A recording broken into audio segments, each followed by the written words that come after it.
Alors, Alex Nissa, toujours. Des résultats catastrophiques et un jeu proche du néant. Faut-il s'inquiéter pour le maintien de Montpellier en Ligue 1?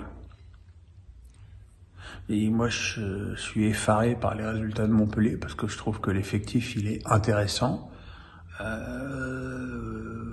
Devant, au milieu, derrière, il y a des bons joueurs partout. Et force est de constater que même si ils se sont séparés d'Olivier Dalloglio, ça prend pas du tout, quoi. Ça prend pas du tout. Il y a un manque. C'est même pas un manque d'énergie. C'est comment je vais pouvoir dire ça. C'est un manque de compacité. Elle est très très bizarre à avoir joué cette équipe. En fait, on a l'impression qu'elle prend l'air un peu. Et bon, il y a toujours Savanier qui râle, mais on a l'impression que derrière, j'ai l'impression qu'il y a de la résignation dans cet effectif. Après, c'est pour eux comme toutes les équipes mal classées. Là, il y a un deuxième championnat qui commencera après la Coupe du Monde. Il va peut-être y avoir des ajustements en termes de mercato et on verra ce que ça peut apporter. Invictus Nukem me dit: que penses-tu de la situation à Strasbourg? Stéphane et Keller peuvent-ils redresser la barre? C'est un peu le même constat que Montpellier. Quand tu vois l'équipe, c'est l'équipe quasiment, à part Cassis et Gibert, c'est l'équipe qui a fini 6e l'année dernière. Donc, comment tu peux être 18e cette année? C'est incompréhensible. Alors, c'est vrai qu'il y a eu pas mal de décisions arbitrales très contraires au Racing. C'est vrai qu'il y a eu énormément de blessures, hein. Il y a eu beaucoup de matchs dans ce début de saison où Strasbourg a joué sans 5-6 titulaires. Mais bon, là, les titulaires, ils sont de retour et on voit pas la différence. Je pense qu'il y a déjà des méformes individuelles importantes. Niamsi, Perrin, Persich, Thomasson, Ajorc, Diallo sont très très loin de leur niveau de la saison dernière. Et voilà, il suffit que ces joueurs retrouvent un bon niveau pour que l'équipe se mette à bien tourner. Là aussi, il va falloir observer le mercato, mais Strasbourg, on le sait, c'est un club qui, pour pouvoir acheter, est obligé de vendre, et que l'intersaison dernière, il y avait Djikou et Ajorc à vendre, et que les deux sont restés. Donc voilà. Bill J me dit: Paris peut-il s'en vouloir après sa 2e place en poule?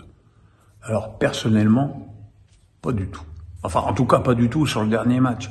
Déjà, tu vas gagner 2-1 à Turin, ce qui est pas, compte tenu en plus de la prestation de la Juve ce soir-là, c'est plutôt un très bon résultat. D'autant plus que Paris n'a pas été extraordinaire non plus.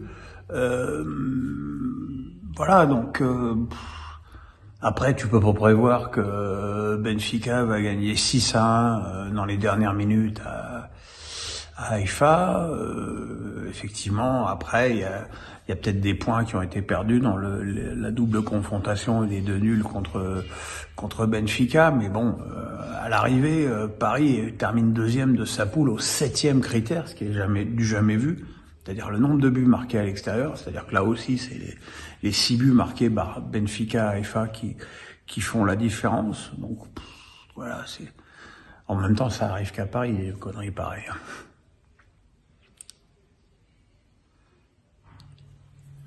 Ilyas Recham me dit: le recrutement d'un gros défenseur central semble indispensable au PSG au vu de la LDC, mais y a-t-il d'autres secteurs de jeu à renforcer selon toi?